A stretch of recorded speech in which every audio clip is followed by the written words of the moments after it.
I'll be with you as soon as I get untangled.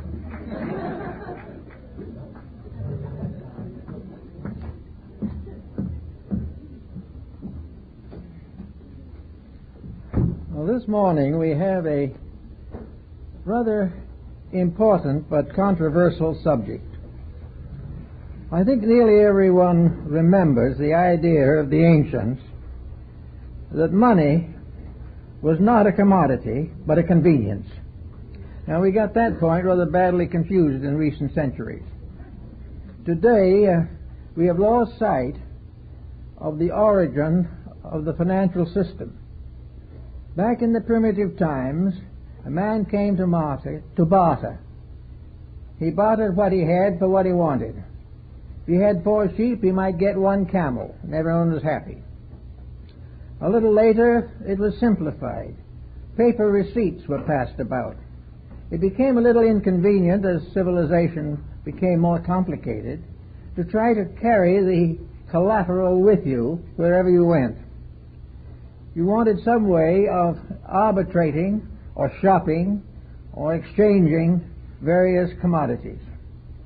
Out of this grew a very basic system in which seals or inscriptions upon tablets became the basis of financial relationships.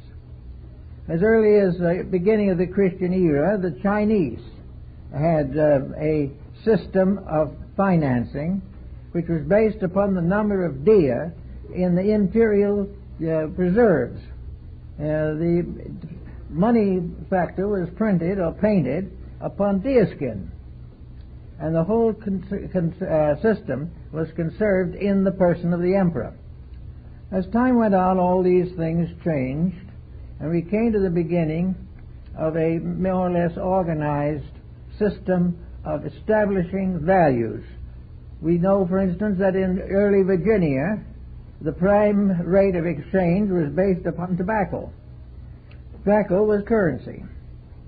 Among some of the natives of the South Pacific, cowrie shells were prime assets. Many of the Central European and Eastern European peoples began to take an interest in salt. Salt was a currency in a number of different countries. Salary was wage paid in salt. Salvation was the saving power of salt. We find in the Bible that Christ refers to his disciples as the salt of the earth. Blocks of salt were gifts of imperial value of the kings of Abyssinia.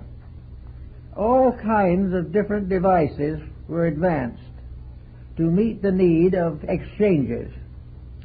Today we are in a dilemma, and it's getting worse all the time. We look around us and we do not see how the present economic system can last to the beginning of the next century. It is getting more complicated every day, and practically no common sense thoughtfulness is being directed toward it. We are trying to find out how people might live on another planet, but we are not able to make life endurable on this one. We are still constantly exploring and scientifically extending and expanding, and we are creating monopolies and masters over monopolies, and still nothing is solved. We are in financial problems. The world, theoretically speaking, if you would put it on a computer, is simply bankrupt. We could never pay the debts. So we must now find some way of not handing on to the next generation a bill that nothing and no one can meet. There is always the possibility of pushing forward a little bad news, but the bad news is too powerful today to be endured. We cannot continue in this way. So we begin to think what we could do to meet some of these problems. And we realize that the whole system under which we live, the whole political, social, economic system, is all a matter of money. The entire system is sustained by money, and money today is debt. So we are in a bit of a jam, and something must be done to take care of it. The buying power of money is very largely limited to boundaries. Some countries have what we call strong currencies and others weak currencies. We also know that money is under constant speculation. And we have forgotten one of the prime principles of ancient thought, and that is that money is not a commodity. Money is never the prime asset, although we have tried to make it this from the beginning of our national and world history. We have countries today where they can buy nothing with a dollar, practically. Other countries where dollars are strong. And this controls trade, and to a large measure controls internal peace. The more complicated the economic situations become, the more revolutions and anarchies set in. We're in a world now in which practically every nation is dissatisfied, frightened, and insolvent. All this calls for taking something besides a new regulation into the next century. If we want to get into the century in one piece and stay there and look forward to some kind of improvement, we must begin, therefore, by considering our monetary system. Now, I know there may be objections to this thinking, but I believe firmly that one of the first answers we have to consider is a world currency. We must have a dollar that is a dollar everywhere, from the Congo to the highest peaks of our economic system.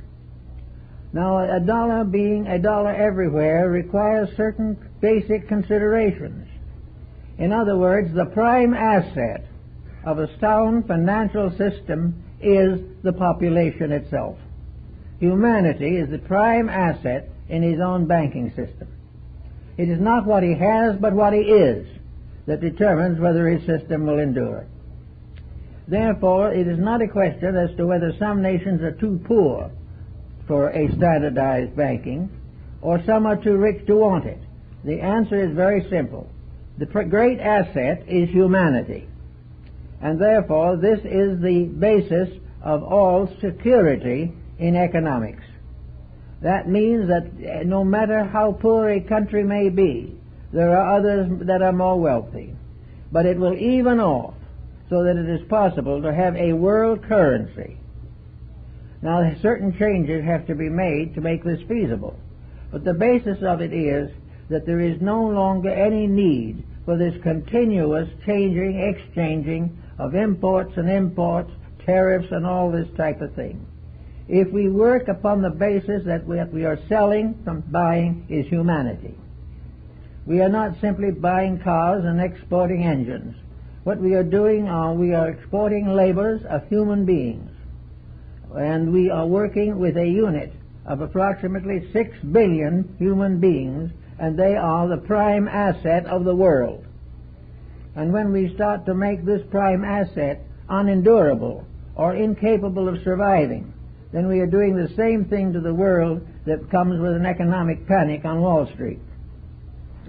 So we think in terms now of a single system of money, a money that is universally distributed.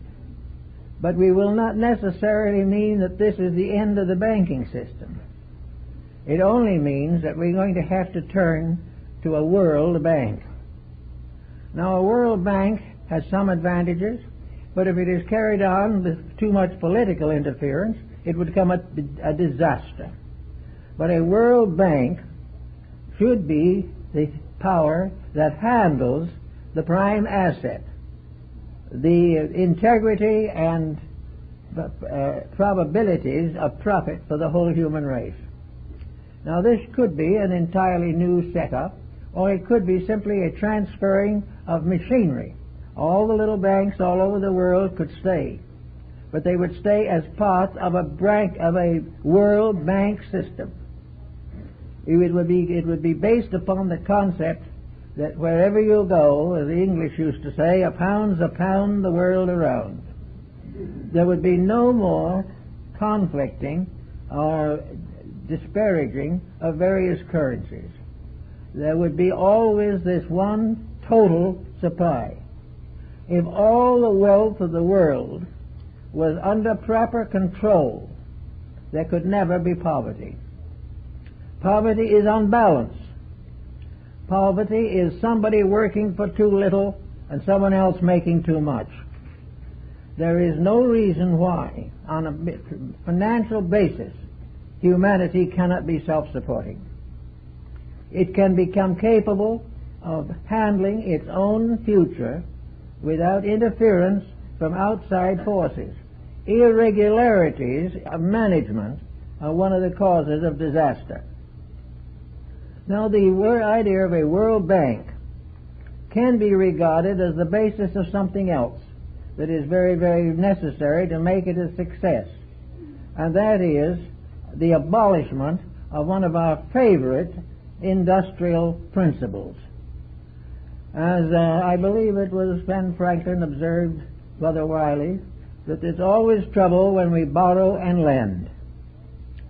Therefore, the idea of money to make money has gotten us into this predicament. We do not want to work, we want our money to work for us. But we are living organisms, and our money isn't. Our money is simply something we have accumulated, saved up, or hoarded in order not to participate in the world's emergencies. If the emergencies are removed, then the necessity for this type of business mismanagement no longer exists. In other words, money cannot make money because it has no place to get it from except itself.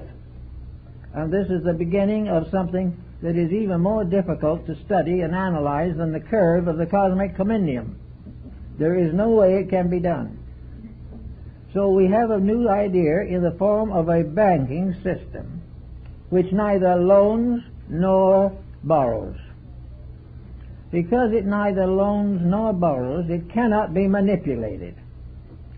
Another point that is very important is that the world banking system should not be under the political control of any nation. The moment the nation has rights to control the banking system, the manipulation of funds is inevitable.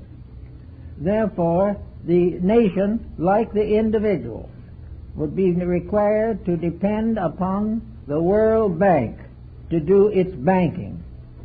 And when the nations or countries or states or individuals need funds, they can secure them. But they secure them from something that they cannot actually personally control. And this means a very important problem to be faced. The integrity of this system. A World Bank must be completely free from political compromise. It cannot be a place to hide unpleasant funds. It cannot be manipulated by any political party. It cannot be expended for any political purpose, and it cannot be used for any purpose other than that which the people or the government wish to use it for. But it must pass through a neutral agent, so that the various countries, like a great corporation, with modern computerization this is easy. We will know why every country borrows everything that it needs, what it spends it for, and when it pays off. This would put more or less humanity on a business basis, free from the domination of private interests. Private interests can use the World Bank just as anyone else, but they must admit why they use it, what they use it for, and how they're going to return it. These things would change the entire face of our financial world and would actually do no one any harm. It is simply a case where we have to begin to think in terms of survival rather than trying to patch up a hopeless situation. One of the great causes for debt is the making of money from money. It's a case where the interest gradually eats up the principal until nothing is left. We are now paying mortgage money and debt money for billions and billions of dollars that can never be replaced. This was not a reasonable situation. So we'll consider for a moment the possibility of a World Bank with a world currency. All nations would use the same common symbols, would use the same currency, and for small money the same change. But it would all be geared and told and cycled and indemnized by the World Bank. It would be a World Bank note, not an American bank note or an English pound. It would be a World Bank note, equally circulated and equally acceptable in every country on earth. This would end the exploitation of money. And having this type of money to work with, we kind of find how we use it. Supposing we say, well, everybody would borrow, but nobody would pay. But that is not quite right, because anyone who borrows would find it inevitable that he would have to pay. Supposing he borrowed $1,000 because he wanted to spend a weekend in Las Vegas. Now, this is a serious business problem involving great depths of integrity. So he borrows it. And there it is. But he's paying for it with the currency of the World Bank. He gets up there and he pays $200 a day for his room. This $200 a day he pays for in World Bank currency. And the hotel, in turn, takes this money and deposits it in its business account in the World Bank. And in the course of the time, the inflow and outgo would continue, and nobody would be broke. It would definitely mean that everything that you take out would ultimately go back.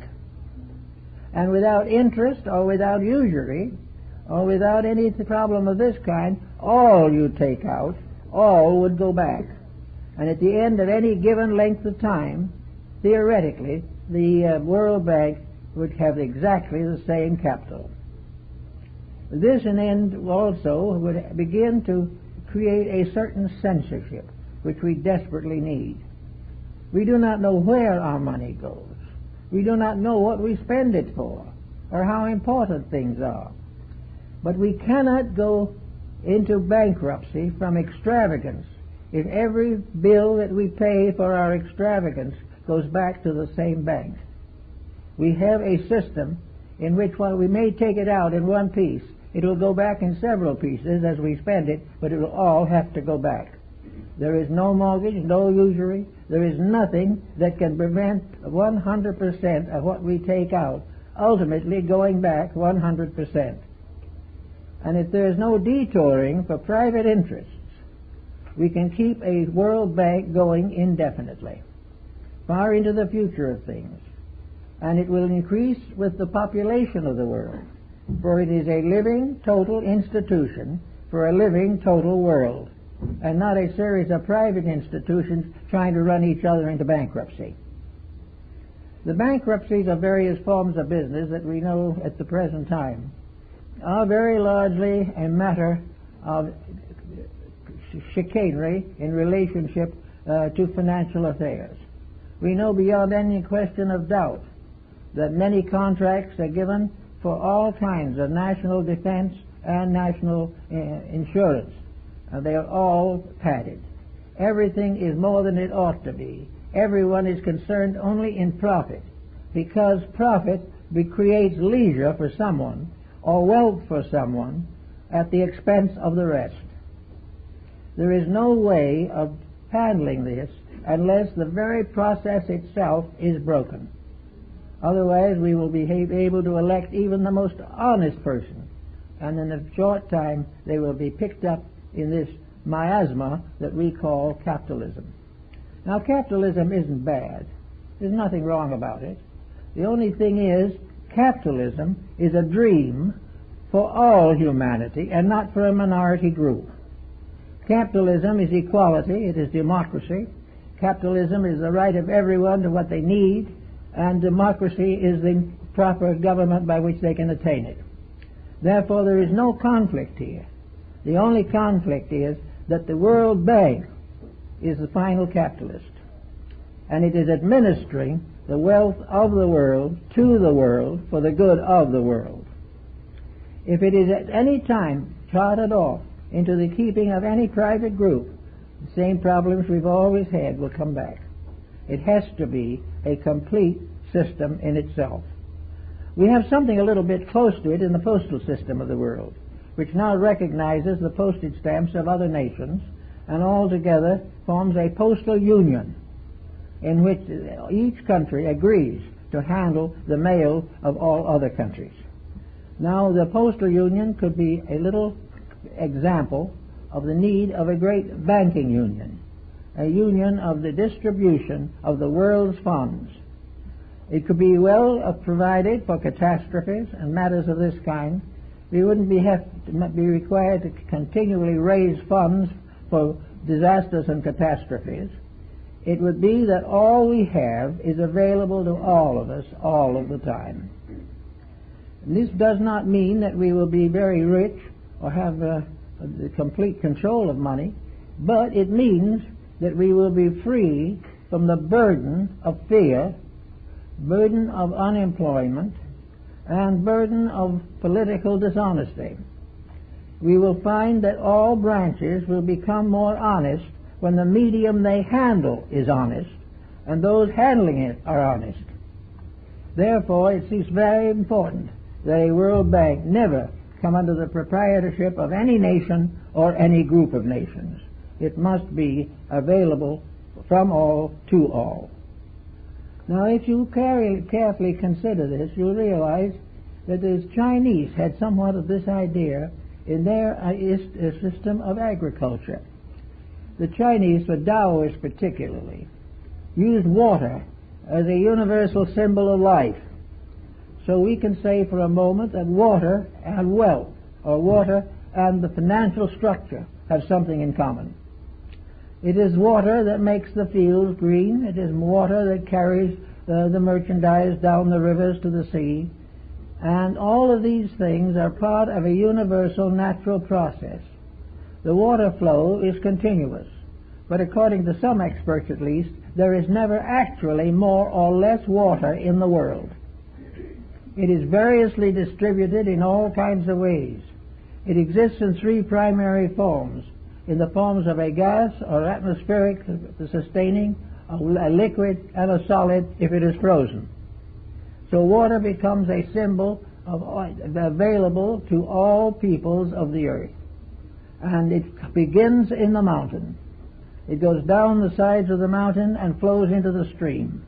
And along the sides of the stream, the natives build their villages. The streams finally converge to form a river. And on the river there are boats, and there are larger communities. And the rivers fall into the sea, and the sea becomes the basis of fishing and navigation. And after it reaches the sea, the sun shines on it, and the sun raises the water again, and turns it into a vapor or a mist, and drops it back on the mountain, and the whole cycle begins again. There is never any interruption. It may be clear here and rainy there, but on the face of the earth, this endless cycle goes on. And this was the idea of the Chinese concept of what was good for all, was that which was available to all. And this was in perfect accordance with universal nature and the plan of things.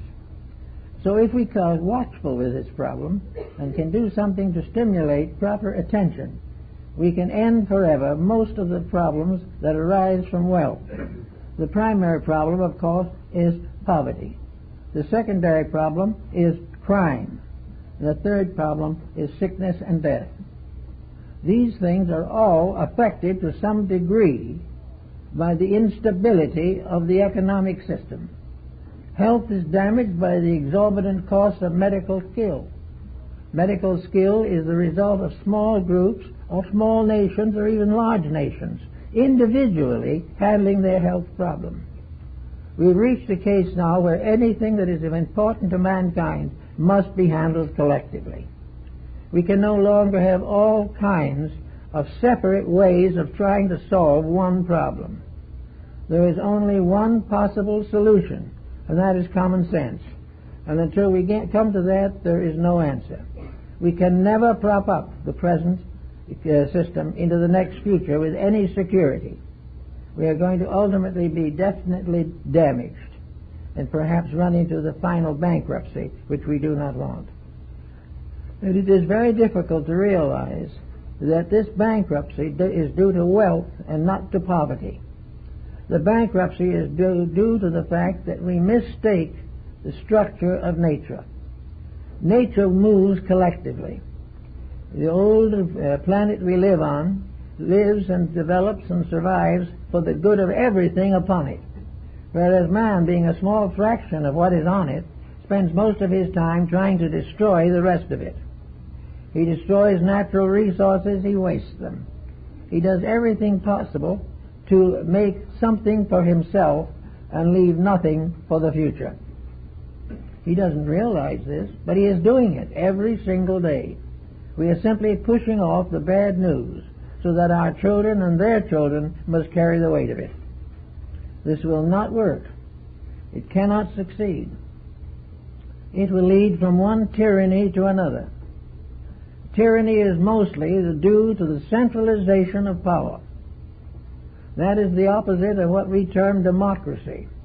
And the ultimate form of democracy is that the world is one unit, with every nation and every individual in that unit part of one great system. And that great system is basically economic, because economics governs employment, it provides raw materials, it does everything that we need, it is the basis of pension plans and all this, but with the proper structure there is no need for a pension plan, because from beginning to end the monetary system exists for the purpose of maintaining a normal flow of wealth or money to every family on earth. It has to be this way. We have to divide the means by the number of ends we expect to serve. And we do this, it would be amazingly simple. We would no longer have dictators going off with 100 million or something of that kind.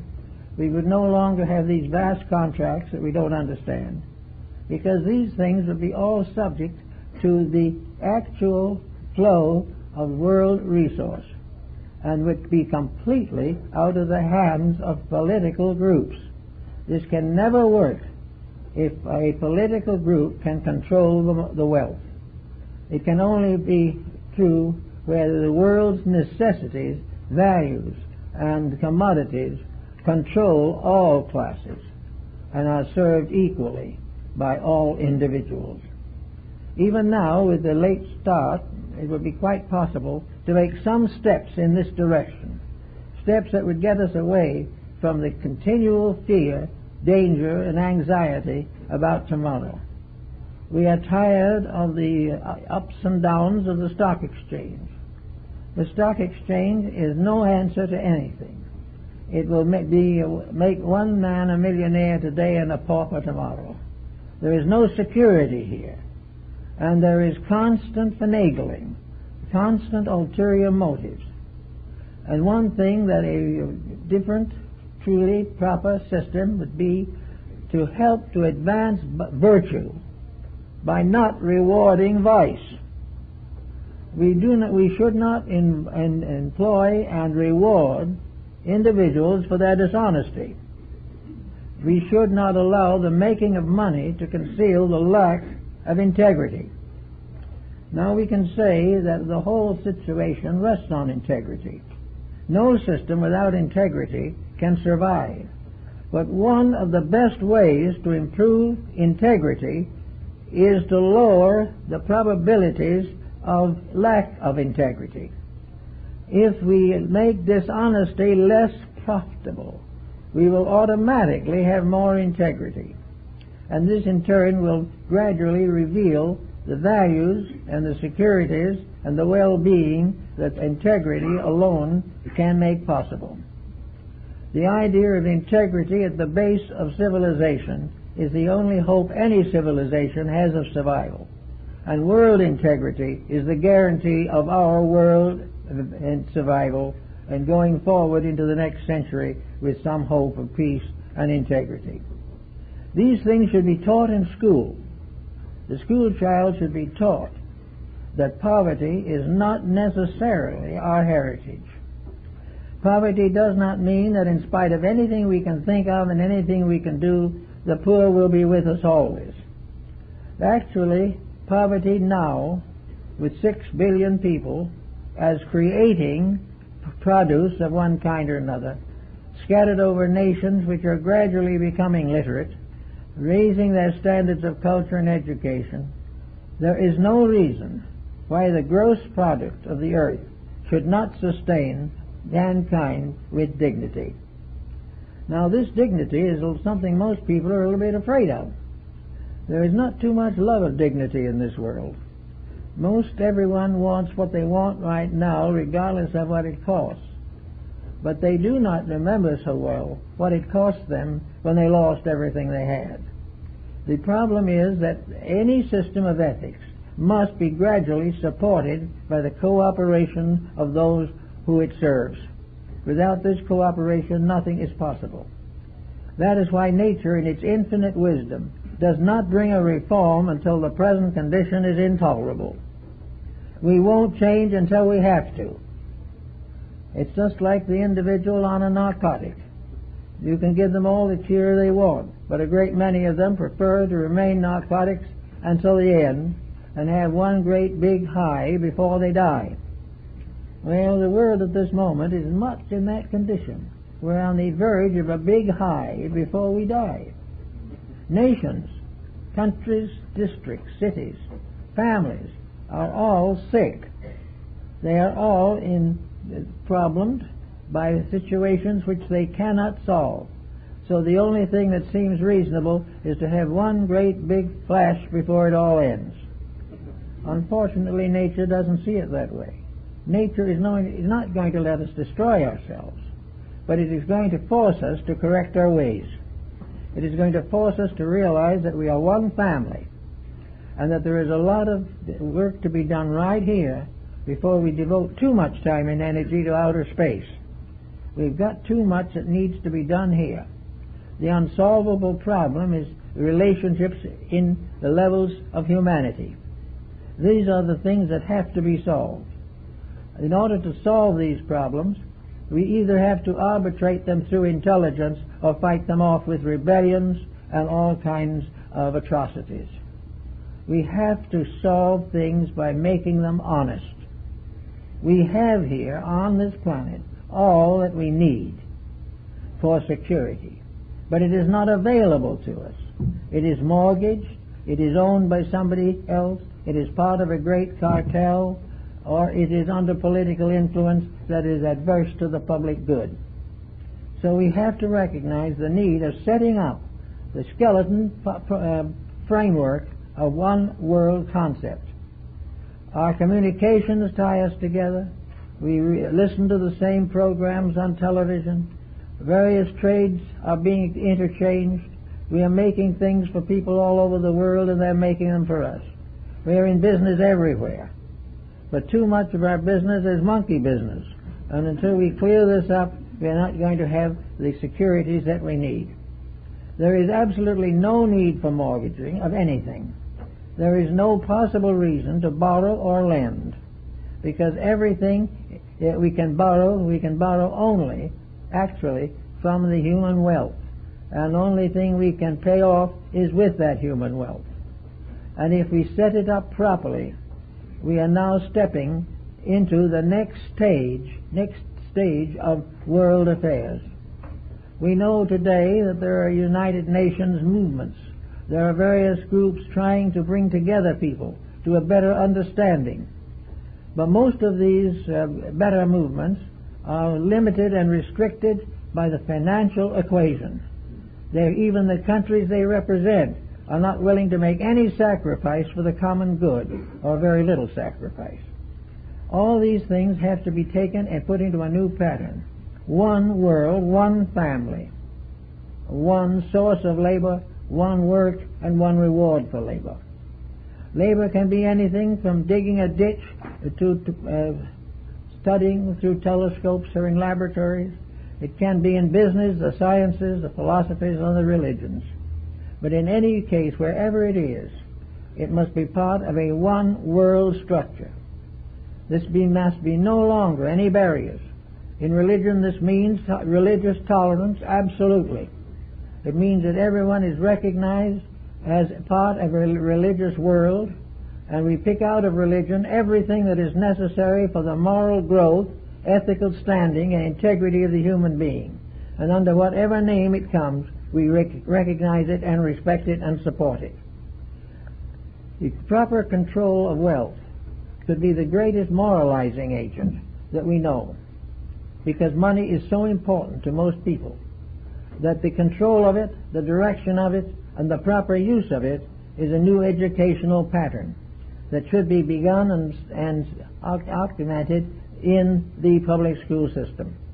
We should know definitely that children growing up understand why a new and complete reform of all economic policy is absolutely essential to the survival of mankind.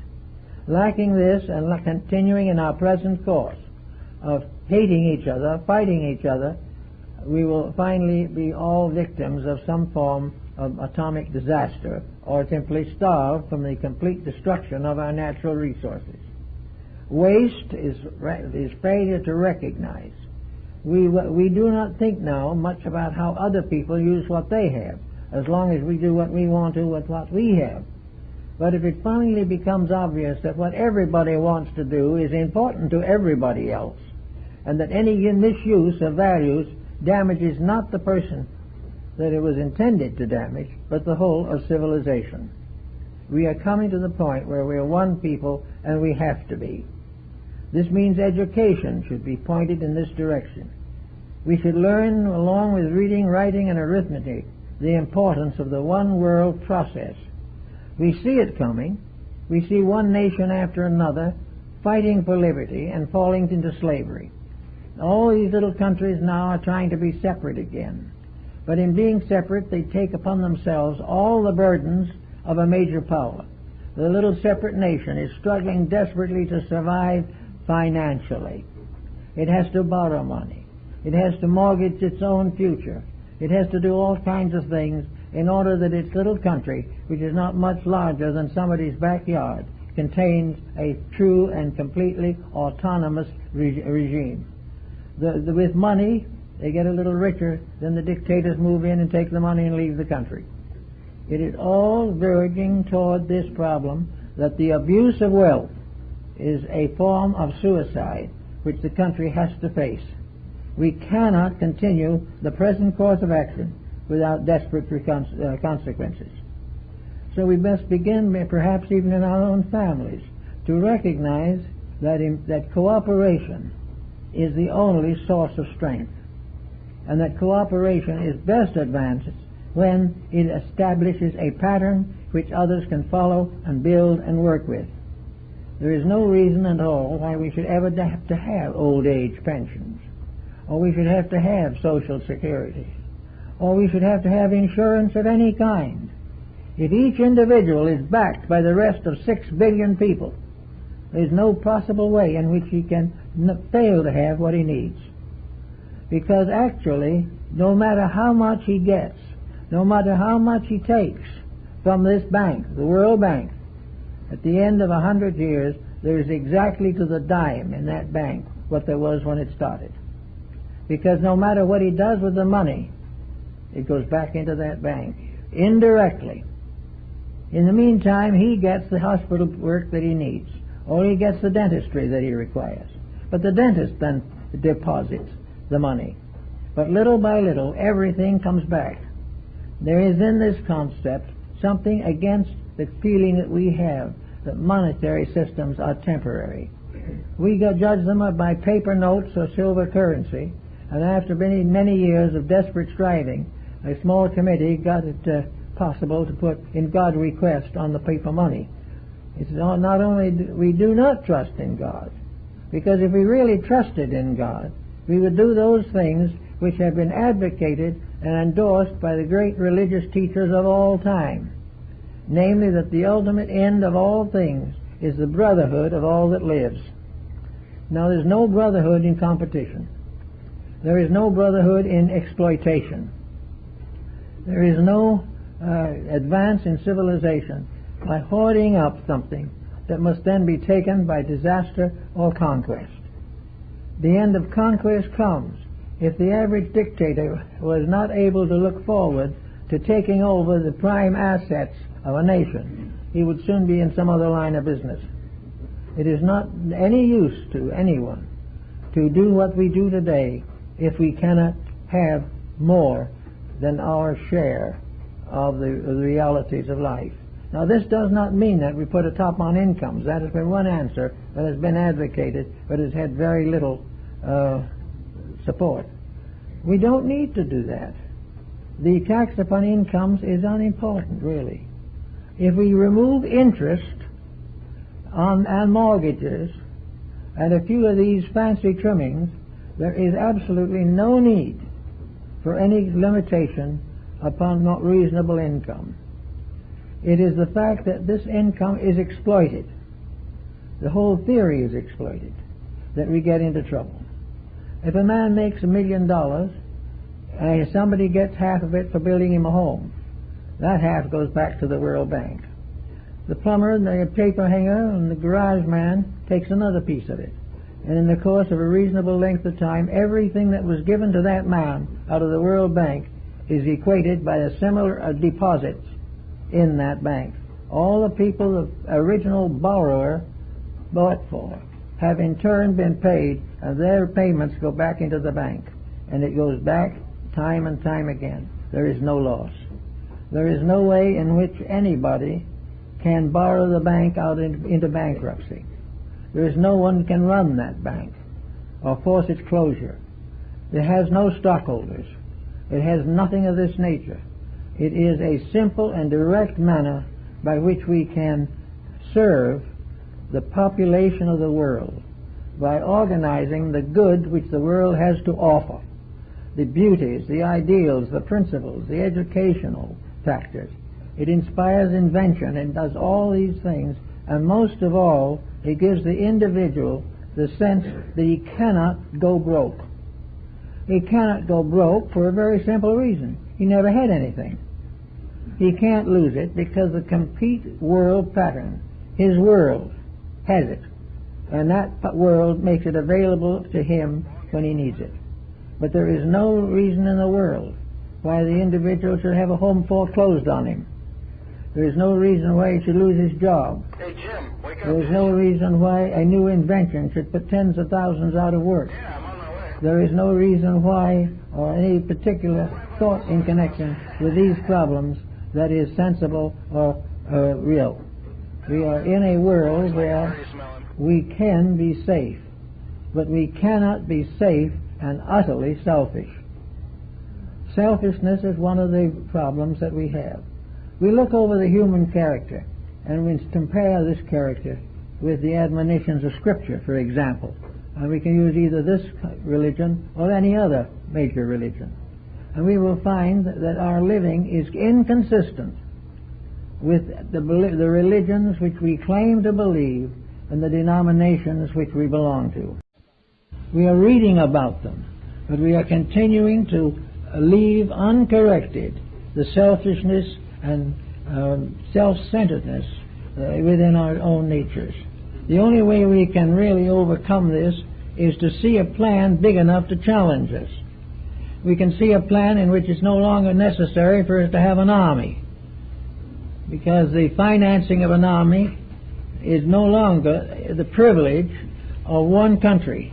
The only way a financing system on the World Bank could finance an army is if it should finance every army on earth at the same time, or make army the primary investment.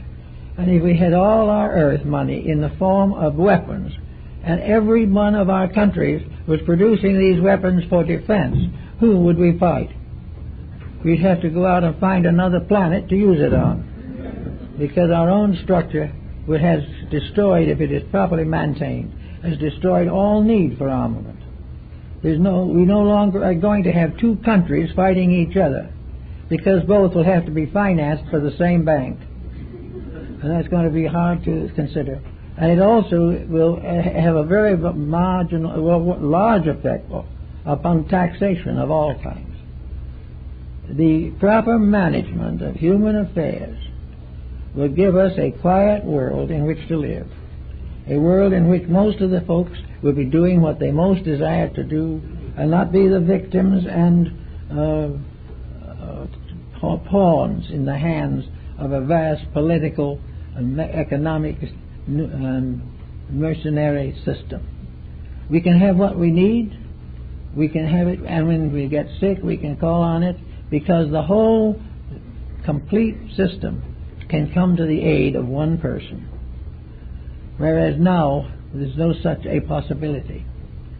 So I think that the coming century is going to force some of this thinking upon our people.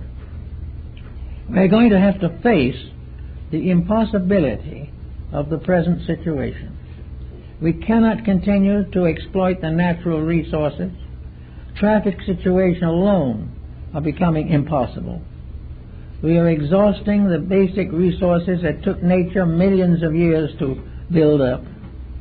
We are on a little planet where we are completely isolated in space like shipwrecked mariners. We have nowhere to go but where we are, and any so-called discussion of where we might be going remains extremely vague. The fact of the matter is, we don't need to go anywhere. The power that brought this planet into existence set up a system in which this planet could survive indefinitely. It could go on for thousands and millions of years without wasting the resources which were built up. We're becoming more impressed with the importance of conservation because of population expansion. But population expansion also produces more assets for the World Bank. When it reaches 9 billion population, this will not shake the bank at all, but it will shake practically any private economic institution that man can build. We are not prepared or equipped to handle overpopulation. But overpopulation is no problem if the values of life are pooled constantly, so that there is never a monopoly and never a need for a war or a revolution in order to get a square meal. So we also can go a little bit into the philosophy of this problem and see how it fits definitely into the great dream of the ages, the dream of the golden age, which we gradually changed into an age of gold and have regretted it ever since. We can look forward to perhaps a new heaven and a new earth right here. We can look forward to a world in which we are not afraid of each other. We are looking forward to a world in which crime simply doesn't pay at all, doesn't even produce any satisfaction. We're here where all forms of vice that actually become what they were, destroyers of the peace, destroyers of happiness, and destroyers of the individual, but not of the collective. Any abuse of our world position will come back upon our heads. Now, somewhere in the world here also we have the law of cause and effect, the laws of compensation. We have the probability that to have a secure future we must earn it. We are not going to have it handed to us. If we wish to be better off than we are, we must be better than we are. All of this problem we're going through is a kind of testing to see what the human being will do in various situations. And most folks have flunked the test so far. They have continued to hope for the best and done nothing. They have done all they could in little things, but nothing to correct the major problems we face. And for now and for a long time to come, finance will be the big temptation, the big problem, and the cause of the big emergency.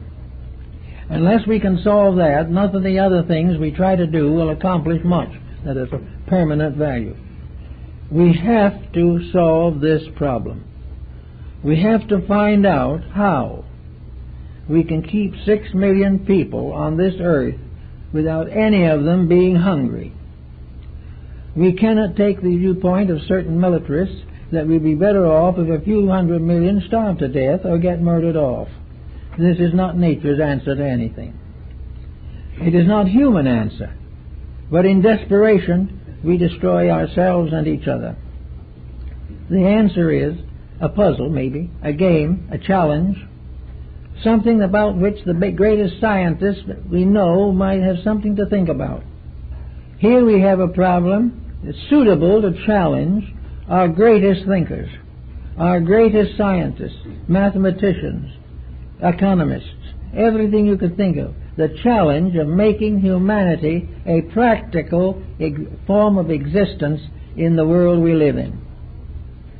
We have all the resources that we haven't already wasted, but they are getting somewhat thinner.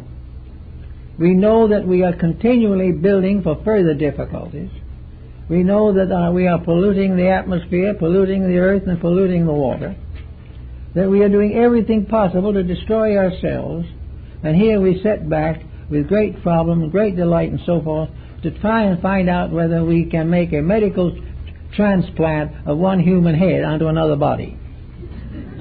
What we really need to do is to do something with the heads that are on the bodies now and get them into condition to be something in a living world of problems. It is no longer necessary to calculate what is going to happen in space, because we may not last long enough for it to happen anyway if we do not change our ways now. And when I say now, I mean within the full measure of this coming century. It will take probably most of that time to do it. More in his Utopia, which was one of the most ancient and interesting of the utopian dreams. More's Utopia was a sizable country, approximately the size of France. It was also populated by a group of people who were very intelligent, very helpful, useful, and good-natured.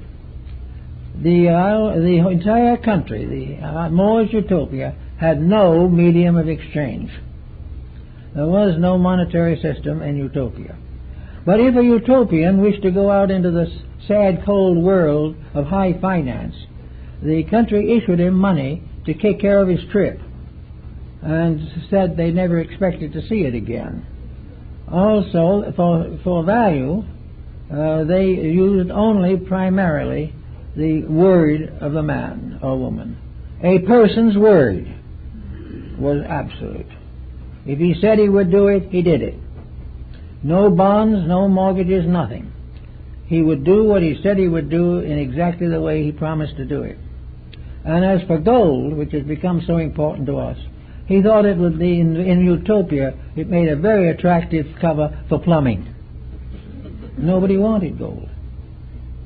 No one thought that gold was any more secure than anything else.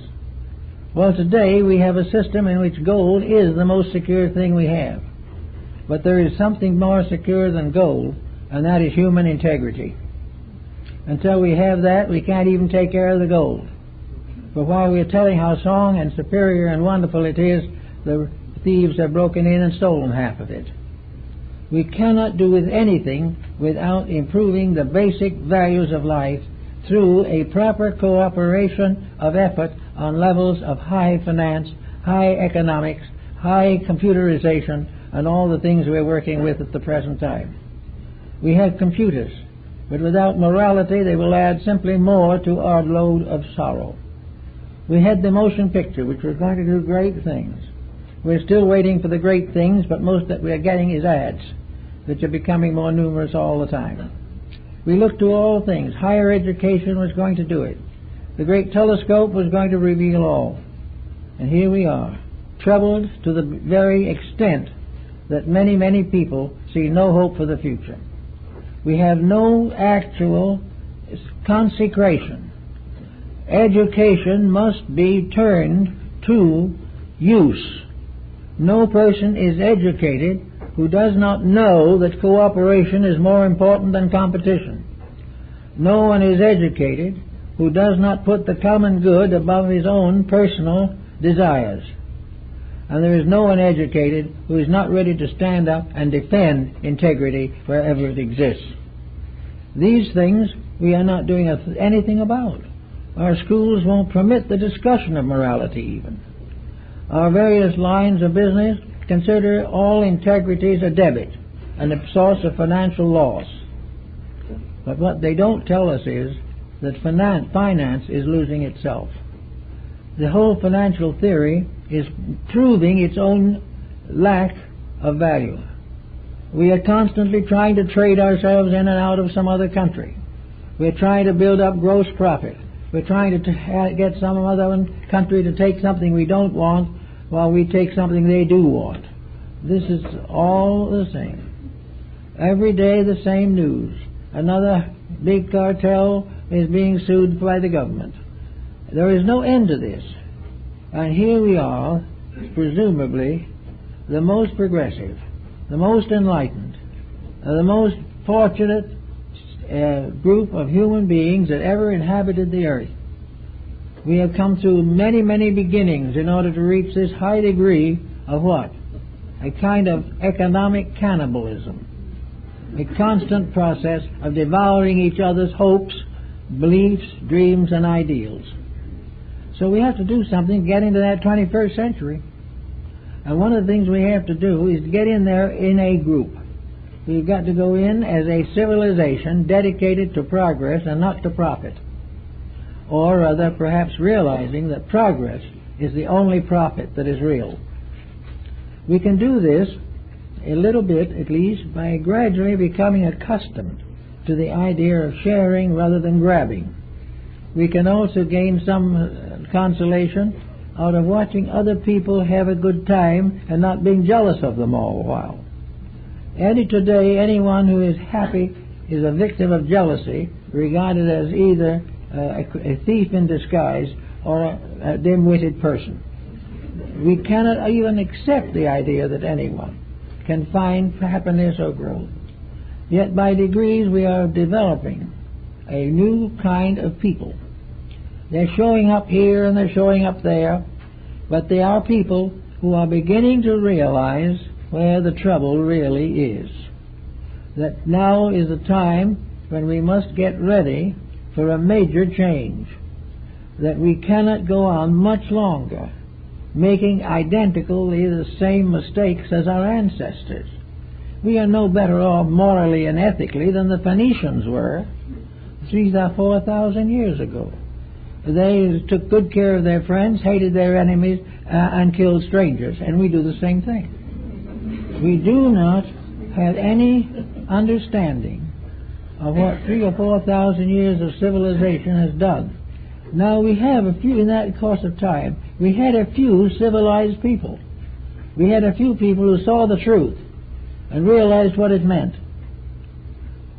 So we did one of two things. We either exterminated them or forgot them. They were right, but we weren't ready to be told that they were right, or we were not ready to accept what is right. So we disposed of them as the simple solution. We're trying it now. The moment anyone raises a voice that is different from the particular pressures of the moment, we do all that we can to silence them. But today they're not all remaining silent. There is coming all around the world a recognition of the absolute need of putting a new morality into function, a morality based upon the service of each other, of kindly, friendly, and cooperative dealings. We are gradually realizing that friendship is better than animosity and cooperation better than competition. As these processes increase, groups will arise, standing for these principles. As they get stronger, they will have a greater say. At the same time, those who are functioning from the wrong foundation are having more and more trouble. Each day we discover some more vice in someone we thought was a great hero. Each day we find that leaders are less able to lead, and that people who might be good leaders are less willing to run for office because it is nothing short of ethical suicide. So we hear now 2 world wars, 1 Great Depression, a great epidemic, a new epidemic not so big but building up, a series of vital seismic disasters. We've had the 20th century full of troubles. We have had a century of great expansion, which we will hear about as long as people can talk about it. We are told that we never had it so good. There's a little problem in the little comic book that has come out called Murphy's Law. And one of the statements in Murphy's Law is that the optimist says this is the best time we will ever know, and the pessimist says he's probably right. This is more or less our difficulty. We are unwilling to face the fact of growth. We are not mature human beings, the prime example of the creative process. We are not masters of all we survey. We may survey it, but it is taken away from us by taxes and mortgages. We are not really mature. We cannot keep a home together anymore. Everything we try to do, it falls apart. And if you examine it carefully enough, there's a little bit of money involved in almost every disaster. So to get the thing started right, we've got to correct that. And the only way that we can correct the money problem is to take it out of the keeping of professional economists and placing it in a neutral position, where something like the United Nations, but on a little less pretentious footing, we all contribute to one solid banking system by persons who are not in any public office, nor representing anyone in public office. They should be trained for this position in school, college, and university. It should be the process of measuring and understanding the relationship between the human need and the human resource. And when they do this, they're going to find that the need is sufficient and the resource is sufficient. That we have no real problem unless the pattern is mismanaged. There is no reason why everyone should not have enough to eat unless a few people were too selfish. There is no reason why nations should go to each other's throats because of the financial advantage to politicians. All of this problem rests upon the fact that there is only one answer to our problem, and that is we must find a way of creating an honest dollar. The first paper money in China was done during the Ming dynasties. It was a piece of paper, a felt-like paper, about the size of an 8.5, 11 typewriter sheet. On the front was a string of cash, little coins with strung on strings, the small change of China, and the number of cash indicated in the picture were represented by one denomination on the bill. The note carried the seal of the emperor, and on the reverse there was a cute little inscription to the effect that anyone forging or counterfeiting this particular note would be shortened by the length of one head. These notes have been found in the tombs of the Chinese nobles when they died, so that they could be of use to them in the afterworld. Now, if we had a currency that we could take with us, this might possibly give us a special inducement to try to save something. But when these Chinese gentry died and went to the other world, their cash stayed here and was excavated, and a piece of paper, the big note, which was originally worth maybe 50 cents, is now worth several $100s as a collector's item. In other words, it sort of made something on the interest rate. But there is no way of taking that money with them. And the whole theory is totally physical, materialistic. Now, if we could prove that anybody, no matter how rich they are, got out of this world very differently from anybody else, or took with him anything except his own conscience, we might have more incentive to making these constant mistakes. We are now finding fewer families are even willing to leave their funds to their own children, because it is obvious that these children are worthless.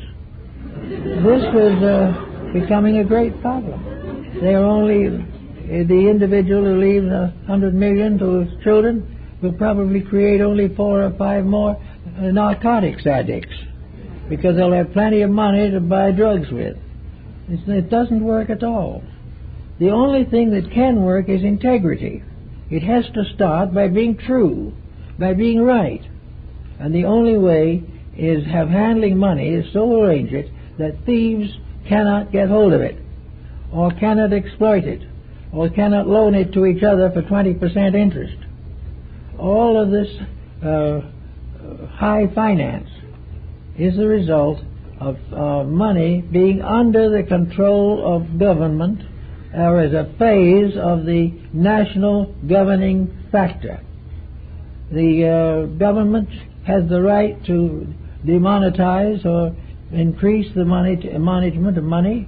It creates a secretary for that purpose. But the money is controlled by the political processes of the government. Another government alongside has a different political structure, so their money is controlled in a different way. Actually, the only answer is this system, which is a sort of a grand exaggeration of credit cards, but with a certain amount of control, and in which the individual has one bank, all individuals. This bank has branches wherever you need them. All the banks we have now could well function as branches. But the funds are all in control of a non-political body that is created out of the population of nations for the purpose of administering honestly and neutrally the financial resources of the planet. If such a person misplaces his confidence or misuses his licenses and privileges, he should be the most seriously punished of all malefactors. For an individual who damages the reputation or tries to cheat the World Bank is actually guilty of a crime against 6 billion separate persons, all of whom are the victims of his desire to be dishonest. If we can get something working in this way that has principles working for it, we will have a different picture by the time the century starts. And we will probably have opportunity as days go on to see more and more proof of why this is necessary. We are now trying to find what to do with our sewerage.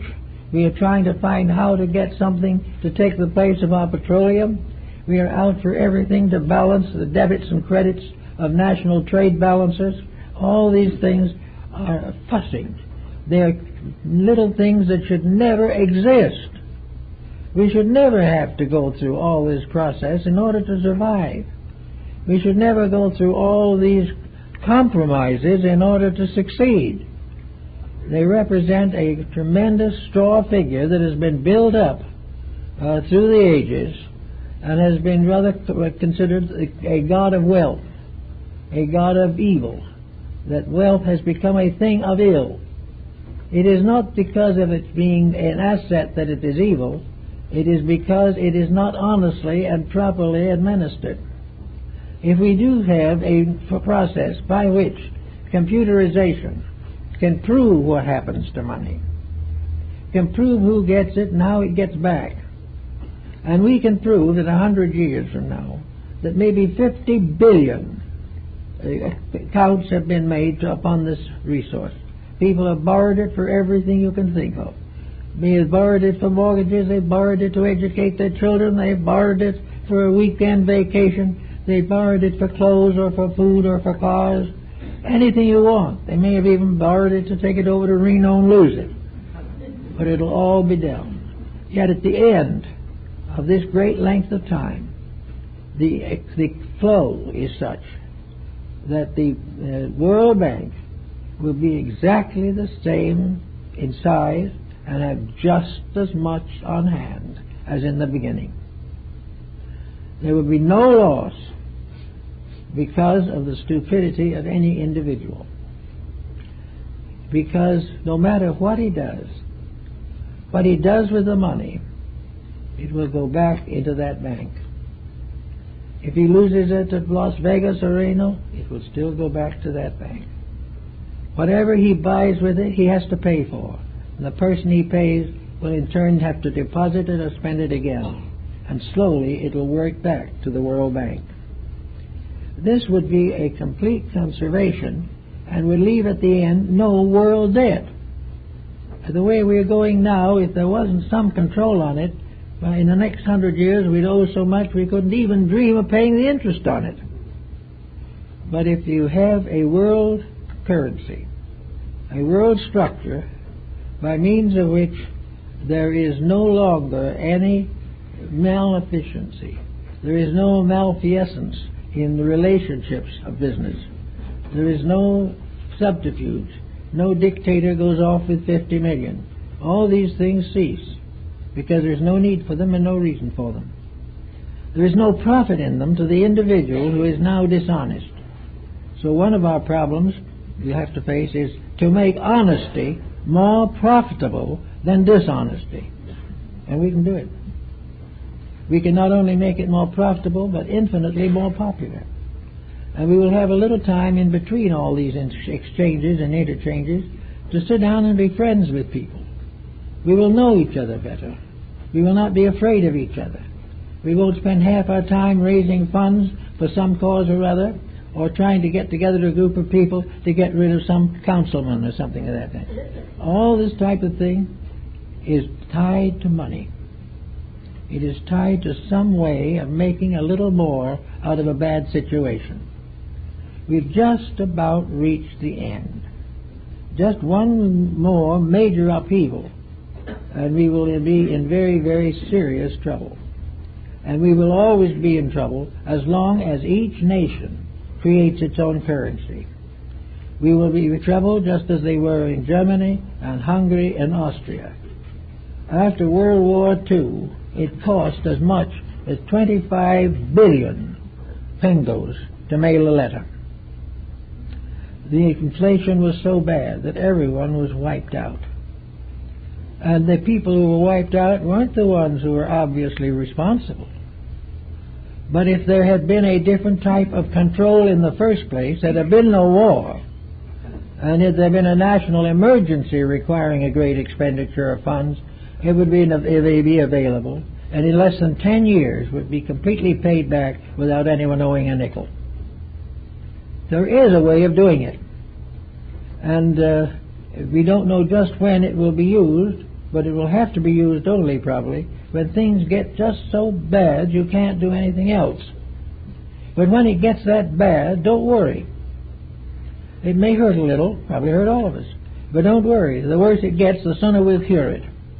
And going on as we'll go now, we're not in a great hurry to cure anything. But we are trying to put a patch on it in order to continue our own ways. We're still looking for the high interest rates. We're still looking for mortgages. We're still raising the price of utilities. We're also high pricing goods every day. So we keep on until the cost and the income reach equal height and there's nothing left. Then we will begin to try to solve some kind of a problem. But there'll be a happy way of doing it. But we can start by putting maybe a little emphasis in our school systems on the fact that honesty is going to be necessary in the 21st century, and that the young people who are going to that new century without an ideal are going to just carry on the miseries of this one and continue to make the miseries worse. We can start with young people and try to give them a better foundation upon which to build. We can work with older people by trying to help them to understand the proper use of funds by which it would never be necessary for them to be dependent upon anyone. We can work all these things up to the proof that the working man will bring home his proper check, the child will have enough money for his education at all times without crippling the family. The wife wants to go out and take a job, she'll be paid, there'll be no loss, and there'll be no vast and heavy taxation to pay for all the things that we demand, because we will create them ourselves. We will use our own means, and because money does not get taxed or does not have to be split with political structures, we will not have near the taxation problem we have at the present time. Every individual can have a good life. And having a good life, there's something else to think about. Maybe, when that happens, we'll settle down to the labors of peace. Art, music, religion, philosophy, all the beauties of nature, the exploration of the beauties and joys of life. All these things will be much easier because we can begin to learn the very truth of it, namely that the lily of the field neither sows nor reaps, but the palace of Solomon is not as beautiful. So that out of studying nature we will find the great and beautiful things of life. We'll find the realities we have no time for. And we'll get over the idea that the world is corrupt or disloyal or unpleasant. We will be able to grow as human beings. And we can take this garden that we have inherited, which is full of weeds, and weed it. And we can make it a very beautiful garden in which we can live. We can live without fear. We can live without hating people because they have abused us. And we can live without the fear of war hanging over our heads all the time. The main problem is to get a solid financial system that cannot be easily exploited, and make it a world system, and even the littlest country has a right to proudly belong to it.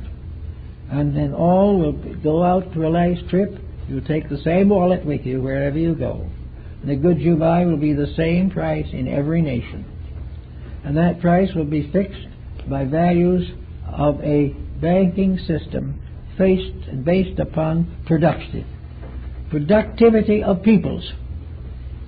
That as the productivity of peoples increases, the resources of this bank increases, and this increased resource takes care of population increase and makes more available everything that is necessary for the improvement of the planet. Here we can have the source of all the natural resources that we need. We can have whatever is important to take care of situations, and there will be no political involvements. There will be no problem of passing this regulation or trying to stop that one. If the problem is handled properly, each individual will have the means of his own protection and survival, and he will feel humiliated by nothing. He will not be depending upon the generosity of anyone. He will be merely one of the 6 billion human beings that are the primary asset of the human race. If we can think of it a little that way, I think we'll be very much better off in the days ahead. Thanks a lot.